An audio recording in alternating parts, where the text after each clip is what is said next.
Nos hablará sobre su columna, el libro de texto, el libro de texto. Juan, qué gusto saludarle. Buenos días, ¿cómo está? Muy buenos días, muchísimas gracias. Pues el gusto de saludarte es mío, a ti y a todo el auditorio allá en Sonora, donde mando un abrazo muy fuerte. Me encanta el título de esta columna, el libro de texto, el libro de texto, porque en estos momentos efectivamente, pues los libros de texto gratuito han sido detestados en algunas entidades de nuestro país, Juan. Así es, fíjate que el título viene Sí. de cuando trabajaba yo en la industria editorial mexicana. Durante muchísimos años formé parte incluso de la Cámara Nacional de la Industria Editorial Mexicana, donde pude ver cómo pues las grandes editoriales, sobre todo estas editoriales extranjeras que han llegado a nuestro país, como Taurus, Alfaguara, Aguilar, todas estas editoriales, por ejemplo, de Grupo Prisa, que es el grupo también dueño del periódico El País, pues incursionaron en México y lamentablemente pues han vendido los libros muy caros, algo que se ha atendido en últimos años gracias al Fondo de Cultura Económica, pues que le ha bajado el precio a la venta de los ejemplares de los libros, han dejado de ser muchas veces un artículo de lujo, y bueno, pues vivían, como sus libros eran muy caros de estas editoriales, pues ¿quién los iba a comprar? Entonces vivían del libro de texto, de imprimir a través de contratos que les daban los gobiernos, el libro de texto y con contratos con la CONALITEC, la Comisión Nacional del Libro de Texto Gratuito. Entonces un día en un consejo de la Cámara Nacional de la Industria Editorial Mexicana, el presidente de la Cámara era un gran editor, por cierto, hombre apasionado de los libros, que se llamaba Antonio Ruano, que era español, y se volteó con su acento español y enfrente de todo el auditorio dijo, el libro de texto. Entonces me volteé con la persona que está a mi lado, otro editor, y le dije, no, pues ya valimos madre, si el presidente de la Cámara Nacional de la Industria Editorial detesta No. el libro, pues con razón los venden tan caro. Y de ahí se me ocurrió este título, que es un reflejo de Sí. que, bueno, el libro de texto parece detestarlo, pero no es al libro de texto necesariamente a quien detesta un sector de la población, Ujú. sino a todo lo que provenga como acción o política de la actual administración. Ujú. Y haces un recuento por ahí también de esos episodios históricos en donde también se ha hecho un llamado a la quema de libros, lo cual me parece también muy interesante, Juan. Pues sí, es que la quema de libros ha Ujú. sido un mal que nos ha acompañado desde que, bueno, históricamente el registro, pues, unos 200 años antes de Cristo, ¿no? En China, pues como herramienta para evitar el conocimiento y para imponer regímenes, pues ya se quemaban libros y bibliotecas, y de ahí pues hay otros registros que hablan sobre la India, sobre, bueno, sin duda alguna, todos los libros que no tuvieran una índole cristiana, católica, fueron quemados durante la época de la Inquisición. ¿Qué me dices de los libros que fueron destruidos cuando llegaron los españoles al continente? Porque ahora les da por decir, no sé si has escuchado, ya desde Ajá. hace mucho tiempo, que pues los libros llegaron a México con los españoles, como si los antiguos mexicanos no hubiesen tenido códices ni bibliotecas. También dicen que la religión llegó con ellos, como si no se hubiese adorado a Coatlito, a Huitzilopochtli, antes de que llegaran los españoles. Bueno, pues llegaron y destruyeron pues, absolutamente todos los ejemplares que daban conocimiento sobre las distintas disciplinas en las que los antiguos mexicanos se especializaban, entre ellas las matemáticas o la astronomía, o los libros que quemaron los nazis, por ejemplo, en Polonia, han llamado a las juventudes nazis, pues cualquier libro que fuese escrito, deja tú que tuviera temática judía, eso, ¿no? O sea, que fuera Ujú. escrito por alguien de ascendencia judía, pues lo quemaron. Entonces quemaron las obras, imagínate, de Stephen Zweig o de Freud y de todos los autores con Sí. apellido judío, y pues lamentablemente eso lo cuenta uno y parece que es un pasaje de la historia que vemos lejano, ¿no?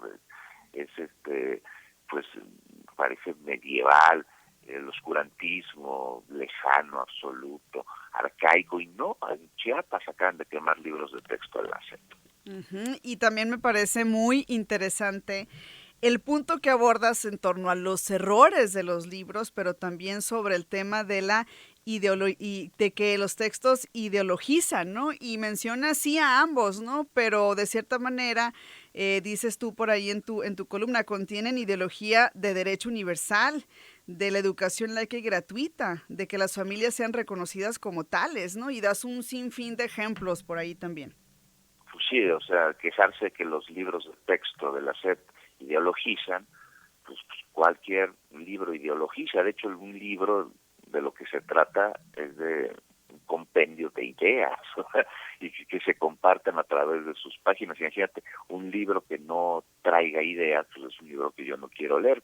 No importa, no vamos a calificar cuál es la idea que tiene. O sea, todos los libros ideologizan, hasta el libro vaquero ideologizaba, ¿no?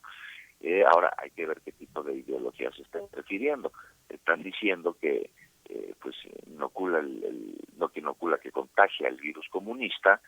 Pues en los libros de texto aparece la palabra comunismo una vez nada más, en todos los libros de texto y en un poema, o sea, ni siquiera hace referencia a una ideología o a un régimen, pero además el comunismo pues, es un régimen que existió, una ideología que existió, y pues tiene que venir en los libros de texto, o sea, no tendría nada de malo que así lo hiciera. Sobre los errores, pues sí, se tienen que corregir, o sea, tampoco se trata de minimizar un asunto. Todos los libros tienen errores, sí, sin duda alguna. No hay un libro que no traiga una rata, también, sin duda, pero eso no es excusa.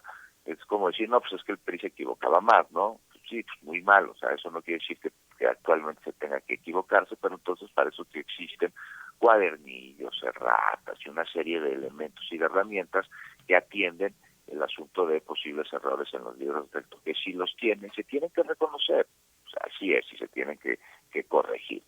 Y bueno, pues trae la ideología, el libro de texto de los derechos universales, el derecho a la educación universal, el derecho a las personas a que se les garanticen una serie, también, valga la redundancia, de derechos. Viene la ideología de las familias diversas, ¿no? De las familias lesbo o parentales, en fin, una serie de derechos que muchas veces pues no se incluyen en los libros de texto. El derecho, imagínate, a los niños a reconocer a través de ejercicios. Uh-huh. Esto los puso furiosos en la oposición, a que sepan si son oprimidos o son opresores. Les cayó gordísimo que viniese este ejercicio, de cómo a los niños los ponen a reflexionar sobre eso.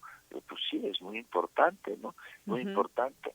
Que imagínate, me hizo una diputada el otro día, imagínate un niño que en su casa sufre violencia y vive en precariedad y va a la escuela y lo ponen a hacer ese ejercicio.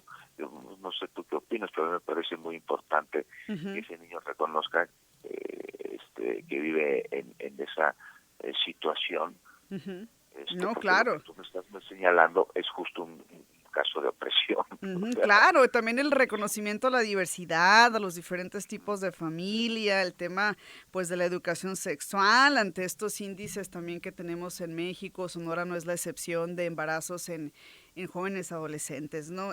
Sin duda alguna son temas, Juan, que van a continuar por ahí en la agenda. Yo nada más para cerrar, me gustaría preguntarte tu opinión ante esos recursos que han detenido la distribución de estos libros en algunas entidades del país. ¿Qué opinas? pues lamentable, ¿no? Uh-huh. Lamentable porque además finalmente pues los más afectados son las niñas y son los niños. A ellos van dirigidos los libros de texto. Y evitar su distribución por el fin que sea, que en este caso es politiquero, pues es miserable, ¿no? Y habla de un embate más de un poder judicial que urge ser reformado y que confirma una vez más la regla sobre los cambios, las transformaciones, no solo en México, sino en todo el mundo, pues a las cuales quien más tarde llega siempre es el Poder Judicial. El Poder Judicial se construye sobre la ley sobre la letra de la ley, y es justo por ello que le cuesta tanto trabajo modificar, porque entonces les estamos pues está haciendo tambalear los cimientos sobre los que se construyen. La ley tiene que reformarse, la ley tiene que cambiar, la ley tiene que adecuarse al contexto, al momento que se está viviendo. Imagínate, pues si se está transformando nuestro país, y las leyes que nos están rigiendo son las anteriores, pues por supuesto que va a haber una disonancia ahí durísima y una resistencia por parte del Poder Judicial de modificarlas. Por eso urge que se modifique, pues atentan contra, en este caso, contra la educación de los niños, de las niñas. Bueno, imagínate que ya está el gobernador de Jalisco, Enrique Alfaro, está peleado con su grupo político porque quiere unirse al Frente Amplio por México en 2024. Él ya está repartiendo los libros de texto, o sea, es absurdo no hacerlo. Muy bien, pues muchísimas gracias, Juan. Le agradecemos este tiempo que nos ha permitido para platicar y para conversar con nuestra audiencia sobre este tema que es tan importante. Saludos desde acá, desde Sonora. Un abrazo hasta allá, hasta Sonora. Muchas gracias.